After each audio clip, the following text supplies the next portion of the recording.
Bonjour, bonjour, bonjour, bonjour, mbote na biso nyonso, mbote na bino nyonso. Ba connaissance, ba mi, ba tu nyonso oyo ba ebinga, eza ya bino chroniqueuse ya Italie na Dina Batimba, Dina la Star, présentatrice ya émission Pandia Poké. Vraiment mingi ko bien na monté, naza juste na moi message oyo naza na beto so, la vraiment na likambo ya ndeko na biso Mike Kalamba ndenge ndeko na ye soi-disant Yvette Kalamba, Yvette Kalombo a komi koleka na démission juste pour na kosolo ko film koloba mabe ya Mike Kalamba. Vraiment eza ma mingi parce que fala azaki soki vraiment azandeko ya Mike Kalamba Yvette Kalombo. Vraiment fallait ko soni parce que ndeko na yo azamu ndeko na bino soit disant te pe ki ndeko ngote ya bio to comprendre to ko semisela biso sur internet te peut-être soki eza ya match long to ya match court to comprendre ki ndeko ngo ya yo na Mike Kalamba ite yebisa biso na logiste ki ndeko ngo ya yo na Mike Kalamba eza nini ozoloba kaka ndeko mais ozo préciser te tozoyeba te oza ndeko ngo ya Mike Kalamba ya match court ya match long to oza pena ndeko na ye to ba pena frère na ye pena propre ba bote maman papa moko parce que tu dois comprendre to lembi yo Yvette Kalombo to lembi yo na net parce que ozo le tellement est trop ceux qui pour défendre honneur ya frère Mike ndenge moi ce n'est pas à exposer l'internet une fois c'est bon mais ceux comme ko le kaka to mona yo omi kumisaka oyo bisaka bat ndeko za kitoko comme parce que on les a dit comme couple au juste c'est de comprendre il y a dit comme couple Penel bon mutuna mukili aza na façon na a gérer likambo na façon a digérer likambo na mutu nyonso tout a digérer likambo ndenge morote Penel a réagir par rapport ya motema au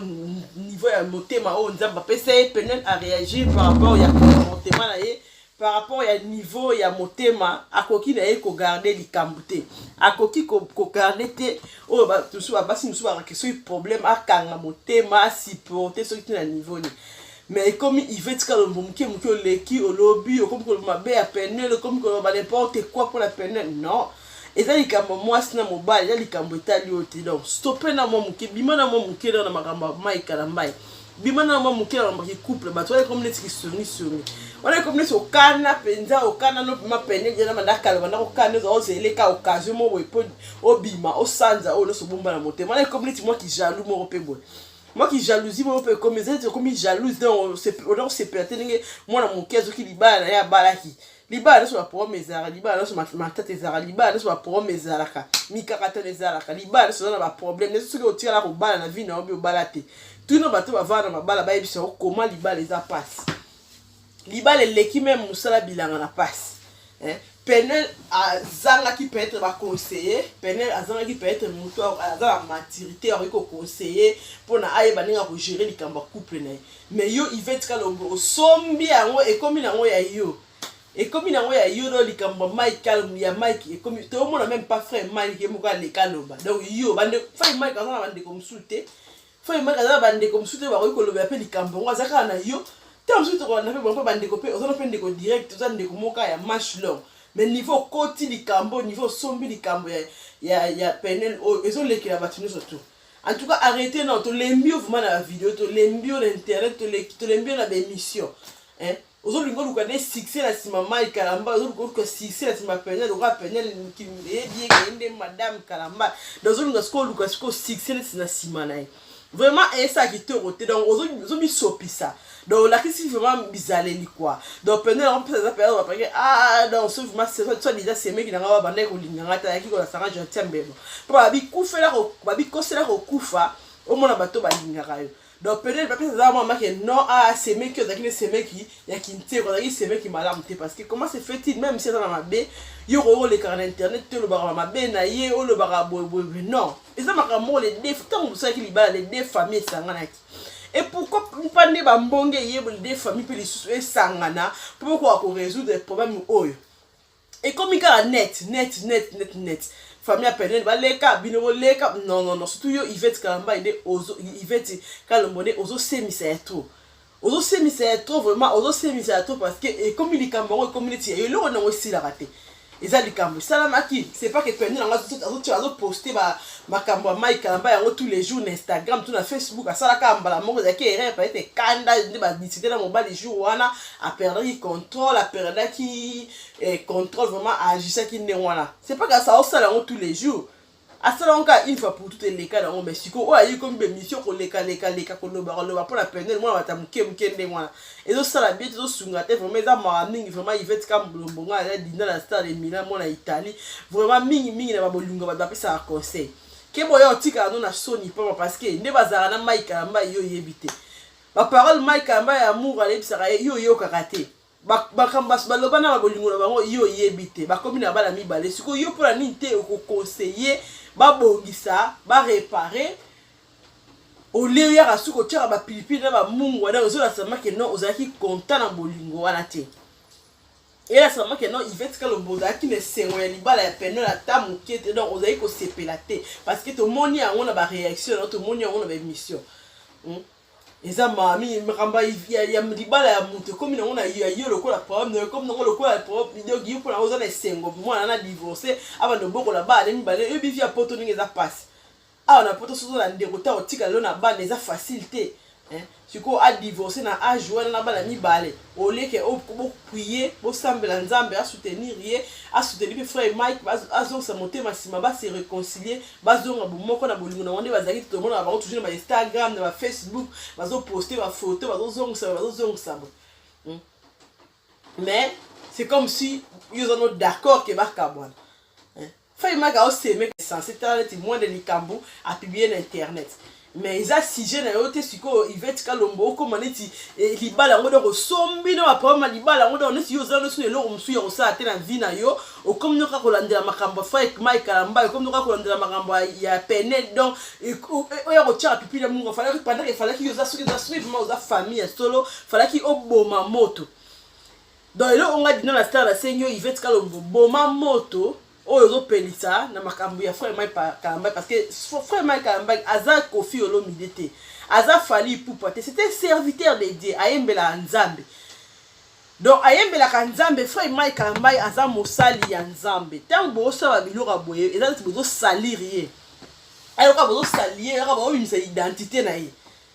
c'est comme si zakine ko yemba nzambe ya ninga lokuta so boye mno sana ba faiblesse ne aza muntu aza na mai na makila akoko ya place mo ko salaire place mo mais c'est pas que non yo susu ndeko oya susu ko côté la réalité c'est comme si ko encourager parce que moi na o asibir pendant temps so va na frère Mike muto yebi en azate o alobi ka en partie alobi ni tout o ya viva ki na ndaku ya frère Mike to pembeni ya frère Mike alobi no surtout wana te et ça et par l'abondance du cœur que la bouche parle donc tu as comme koloba na bato tu as comme na ba mine na ba Facebook on se rend à vivre na Mike tu as comme tu à niveau à publier n'importe quoi parce que à ton moté mais moi refoulaka so comme image à niveau mouvement que non ils ont ko rasuter moté mais ton moté mais refoulaka pene mon boy donc et donc il y a ça que la ce que est à 4 na ndenge ezaka comme qui tellement plein à corps qui sous-souté allez à refouler maga sala on a ndenge ya kozanga sagesse on a luka ba conseiller aluka ba parrain aluka bato baza mieux placé baza maturité ba ko sunga ye pour surmonter loko ngo maga réagissait ki na ndenge ya femme insensée mais eza sujet te Yvette Kalombo comme ça on est yo comme ça on non to lembi vraiment to lembi de comme okozino na occasion bi star na sujet li kamobo que non na ba Facebook kaka yo na ba imoto to na ba YouTube to ke na ba page ba j'ai la bouche to ke na ba les news de ça kaka yo to lembi yo vraiment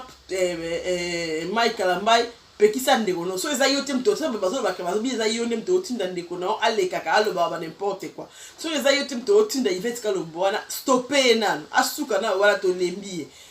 ce que ça yo to a continuer ko lo fa image c'est que yo mto tinda Yvette wana lo ba mais ce que ça yo te stopper parce que moi sinon a besoin de valeur a besoin de considération a besoin de respect moi ça frère Mike Kalamba moi ça n'importe qui t'es un homme de Dieu un serviteur de Dieu qui prêche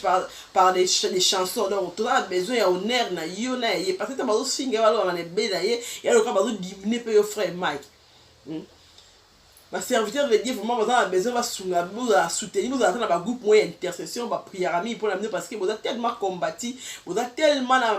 exposé que non mutu tout diable azo kokotela na travers mama ya basi. Vraiment Pernel Kalamba to sengi na motema munene to sengi na sagesse prochainement ce qui problème te souhaiter te linga o gérer yango babi le linge sale c'est lave en famille linga o gérer yango en famille ce qui mo kokate oluki basala nzambe ce qui basala nzambe omoni baza incompétent luka ba parrain luka yo moko na ba prière ce qui basala nzambe comme na suka c'est que nzambe aza capable ba ba incompétent aussi ça problème na yo mais nzambe na la capable côté ba prière ba jeune lela pour la mobile lo nzambe akopesa nzambe a changer nzambe kolongola mo bondumba na oyo zo publier sur internet oyebi combien de basi yo banviaka yo ndo ozaka na libala wana oyebi combien de basi baviaka mobile balulaka mobile na yo mozo mona ba journaliste na ba chroniqueuse bakomi koloba bango moke balinga frère Mike mobile nzambe pesa mobile kitoko mobile ya jeune donc soutenir ma prière supporter quand monter maintenant on dit mais ko bala star on dit mais ko bala moto ayeba kaza ayeba na vedette que ça tandaki na biloko nyonso alors si ça on ka ne ba kongole ba bagada bunda na ngo aussi ça ngo quoi donc to sengi na yo Pernel Kalombo oza la femme sage oya bâtir ndako na etika ko exposer ndako na libanda tika ko yoka ba conseil mabe tika pena makamba ba Facebook ba Insta oza trop na Facebook na landa ko na Instagram na landa ko na Facebook ozo azemi Facebook obota face o publier ozo azemi publier zemi na oboti te ba bazo ba dai ko za na azemi ndeni ba combattre ote après le balance ba ba problème na venir comment condamner ba tunzo yo moko ba ko exposer ba zemi na ba zo semer ba semence na bango obi ke die ba ta même na musika ko semer semence mabe na zemi ngo exposer ba zemi faut Mike amba oza mosa nzambe mais to sengi na vraiment moi discrétion na vie na opesa la moi ça na zemi yo oza mosa nzambe ndeni ko exposer moi si to sengi vraiment donc nzamba sunga bino bozonga bien bo se réconcilier pour côté kuna pe moi ozonga yate pour les match masole changer donc côté kuna moi ozonga yate on dit on check nzela okenda ki kende ka nzela okenda pour côté kuna moi ozonga yate pour ni solangi mabali et derrière ba pointer yo sunda ki osundula ki osuta ki e omona ki moi ça gaillard ne ta ki to côté ta na valeur te menzo ka gia ya moko banda ko rêver na songa liso zo zela ka yo tika po ya zwa babi muta koza za na bijou ma mona o mayaka so za na kingo na ende azne na za na chaînette obo mais je na roboka ka mutu muso a le rotine chaînette la tina comprendre est-ce que valeur a chaînette na bi na za na bijou na kantika o mayaka babi valeur e loko et ba soki e bungi donc frère Mike Kalambai erreur ya so sa côté kuna mo ozonga ya souté pour aussi obebisaki donc côté kuna pe ba lokoti na bango ye ba bili papa ba boiraki coordonner mo zaki na miso romona habiter li papa personne na lokoti on a bambé on a passé en forme et ça kitoko donc mutu mo lokoti ni so langi pour la moni ya vrai chéri on a qui faux chéri tala siko vrai chéri oyo kumisela ki biso Pernel femme sans respect femme sans sagesse femme azab moi chaza pardon na maturité te tala niveau humilié yo or na ndé na yebeli ba maman combat spirituel ka o comme chose ki o ba ki oni so langa ngaka le on a ba jeûner prière o na mabele ba 7 jours à sec pour nzamba ça mais tala moi so via zanga prière sur Instagram sur Facebook ko publier tongo midi pour ko publier te ba ta lambe la ko nini te ba ta repasser bilamba no nini te ba ta za la tango so ya prière o tanga bible nini tangi na ko ta so ta inspiration pas aider mobile pour yemba to yeba rater die vie na eka Instagram et Facebook Viber oui nan donc voilà donc été un peu basali musu ya nzambe vraiment basi musu basala nzambe parce que mibala mino ba yembela nzambe ba osela nzambe makambo ba leba matu samoa les okende kasi comme dans mode comme dans et qui pas aimer quand comme dans mode normal que basi basala nzambe ba se comporter de la sorte donc et ça ma trop ezo sungate mibala mino ba osela nzambe bozo bobande ba ministère ya mibala na mino parce que na éviter la minute sur ba seda frère Mike ba nego te comme 10 000 par semaine et était comme sous 10 000 à partir makambo Pernel la sali tout à bailler to boy te ba fan ba tika la toujours mais la plupart ba bailler ne frère matu samoa ya koma ba seda matu samoa na akiparon sous ba nzembo na akiparon sous carrière et kota mai donc basi na mino zo bala bazo ko pona bosa la choix bien te bazo bomela mino ba carrière donc voilà pourquoi frère Mike Kalambai to sengi na vraiment beaucoup de concentration ceux qui pèsent bon vraiment que non vie à Kibondumba ndenge ozoro menende yango moi si vraiment a déclarer à Bomalibala frère Kalambai tala si mazonga mutu kote ba prier nzamba sunga yo erosimba nango. Donc voilà ezaki ndeko na ona parti ya Italie ya Milan la chroniqueuse Nadine Bantimba Dina la star et émission Panza Poké to ngaka to Panzama Poké na poto yebiso ke frère Mike côté kuna makambo s'est changé côté kuna masolo s'est changé. Donc au réveil sous énicité kendeka robongisa na Père pour côté kuna masolo eza déjà clôturé. Gilet Chibamba à sa tennis pété à balier déjà adopté donc côté kuna côté sur espoir te kendeka bo sola bien à Père Noël. Merci beaucoup. À suivre. Ciao ciao. Aux amarcas frère Mike. Ciao.